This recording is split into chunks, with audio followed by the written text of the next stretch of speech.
En esta oportunidad venimos a hablar de la inteligencia artificial. Somos de la Universidad de Cundinamarca, de la extensión CIA, de octavo semestre en la asignatura de inteligencia artificial. Yo soy Carlos Ortegoza y mi compañero Camilo Prieto.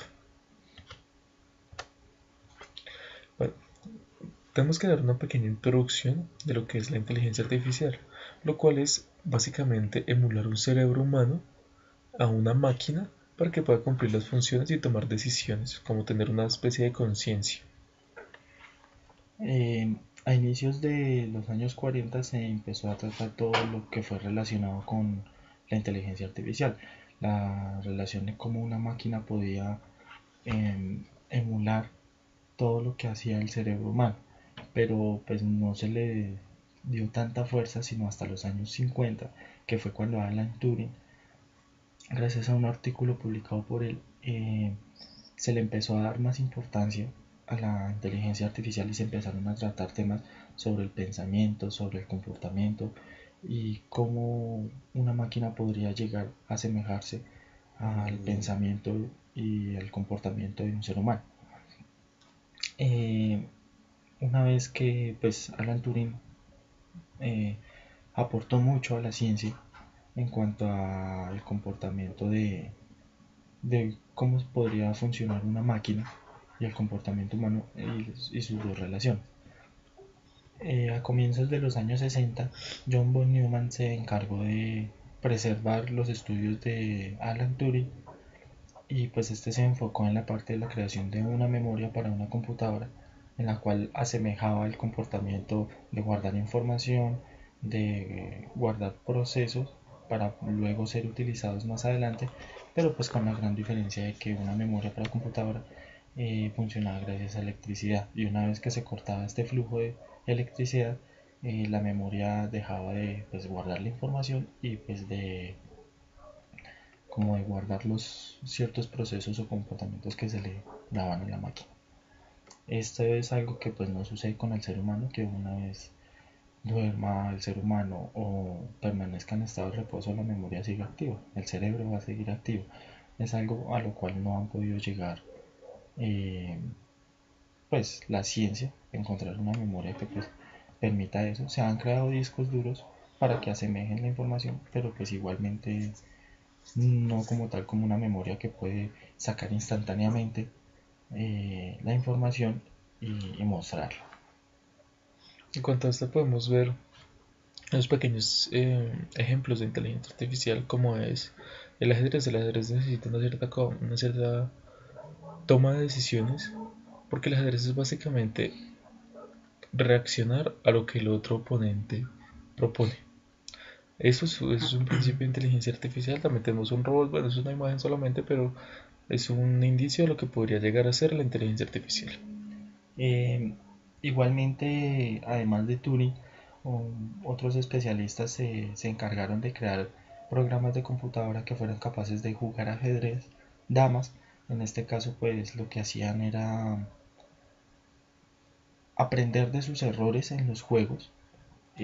Uno de ellos fueron Newell y Simon, que fueron los precursores pues, de estos juegos, además de Alan Turing, en donde pues permitían que el programa interactuara con la persona mientras iba jugando ajedrez, memorizara las jugadas y una vez que el oponente, el ser humano, le ganaba en una posición o en una jugada, el mismo programa aprendía de ese error y sabía que esa ficha no la podía mover o que ciertos movimientos se le restringían para poder pues, evitar perder en los juegos. Igualmente sucedió en las damas.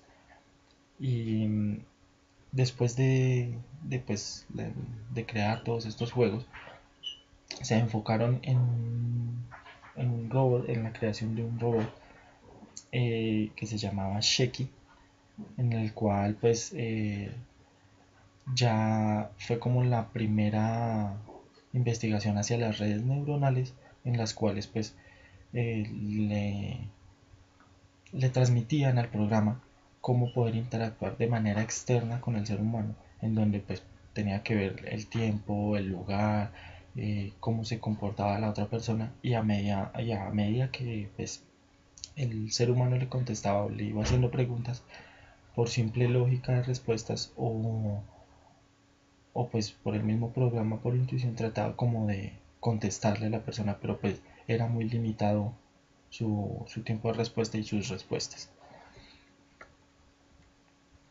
Eh, Más o menos a mitad de los años 60, pues ya la inteligencia artificial empezó a llamar a mucha gente, lo que son especialistas matemáticos, lingüísticos, personas psicólogas, para pues poder entender y poder formar un poco más lo que se trata de las bases de la inteligencia artificial y saber cómo se comporta el cerebro y tratar de llevar eso a una máquina y pues permitir que se asemeje lo mayor posible al cerebro humano y al comportamiento humano.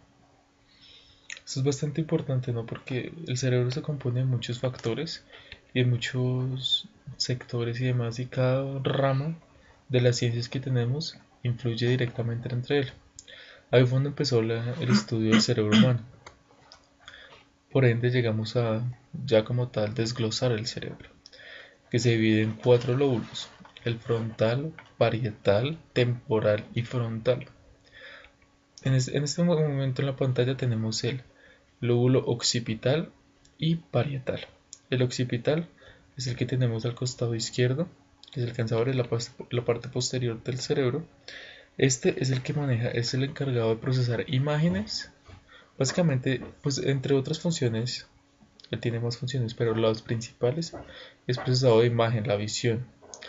Y el lóbulo occipital, perdón, el parietal, es el encargado de la sensibilidad y del área psicosensitiva, como el tacto y demás. En este tenemos el temporal y el frontal. El frontal es el encargado de toda la parte del lenguaje. Básicamente es del lenguaje. También controla una parte de la excitación, el deseo sexual. Y al costado izquierdo tenemos el temporal. El temporal es la parte auditiva, todo lo que tenga que ver con audio. Además, en esta parte derecha encontramos una imagen del cerebelo, que es este que estoy señalando acá. El cerebelo es el encargado de manejar todas las partes instintivas del cerebro, o sea, lo que hace que los órganos funcionen, como la parte de todo lo instintivo, lo que no podemos controlar nosotros. Sí, como lo es el bombeo de sangre por parte del corazón, la toma de oxígeno de los pulmones, la digestión, eh, todos los procesos internos que lleva el cuerpo, de los cuales nosotros no nos percatamos, pero sabemos que funcionan automáticamente. Y pues todo esto se encarga el cerebelo. Eh, Después de los años 70, David Marr propone lo que es pues a partir de este estudio del cerebro nuevas visiones para las computadoras, lo que se llama lo que es la visión artificial. Para esto pues se encargan de aplicarle por código. A mediados de los años 70, David Marr propone, gracias al estudio del cerebro, todo lo referente a lo que es la visión artificial, a crear algoritmos para ingresárselos a las computadoras en las cuales éstas puedan definir matices, colores, formas, tamaños, todo lo que tenga que ver por medio del reconocimiento de una cámara.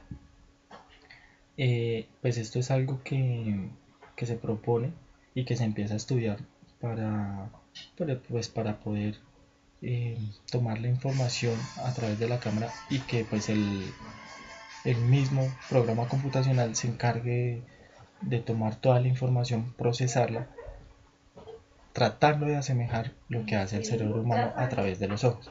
Igualmente pues es como lo principal, las bases para poder entender el funcionamiento y poder asemejarlo, gracias a que pues por medio de los ojos entra la mayor parte de información hacia nuestro cerebro y es la mayor información procesada, a diferencia del tacto, del olfato y los demás sentidos que se encuentran en el ser humano. Ya sobre antes, o sea, a comienzos de los años 70, se comienza igualmente, pues en paralelo a estas investigaciones de visión artificial, la creación de un lenguaje de programación directamente definido hacia la inteligencia artificial, hacia los futuros robots. Este tiene el nombre de Prolog, que significa Programming in Logic. Pues fue creado por un francés, en el cual pues lo que permitía era basarse en la lógica de los cálculos, eh, en los cálculos que ingresaban pues a este programa, y pues como se empezó a utilizar muy seguido y fue pues adaptándose a muchos demás sistemas robóticos o de maquinaria, ya los japoneses decidieron llamarle el lenguaje del futuro, pues enfocado hacia pues la robótica. Acá ya nosotros podemos concluir hablando de, por ejemplo, lo que será la inteligencia artificial. Lo que el ser humano quiere o los desarrolladores quieren con esta iniciativa de la inteligencia artificial es facilitar la vida del ser humano como tal. Es decir, que no se tenga que matar tanto en una tarea específica que una máquina puede realizar implementando la inteligencia artificial. Vemos que eso son a grandes rasgos lo que queremos llegar a con este tema de inteligencia artificial. Tal vez también desarrollar programas que nos ayuden a la detección médica, que a día de hoy no es para nadie un secreto que las enfermedades están por todos lados. Eso nos ayudaría muchísimo.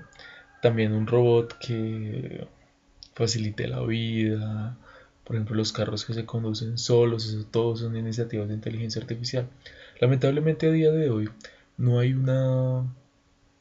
es que no es tanto el enfoque hacia este ámbito.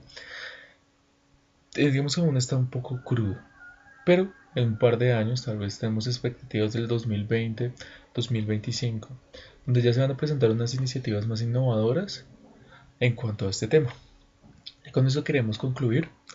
Gracias por estos minutos de atención y nos veremos en una próxima ocasión.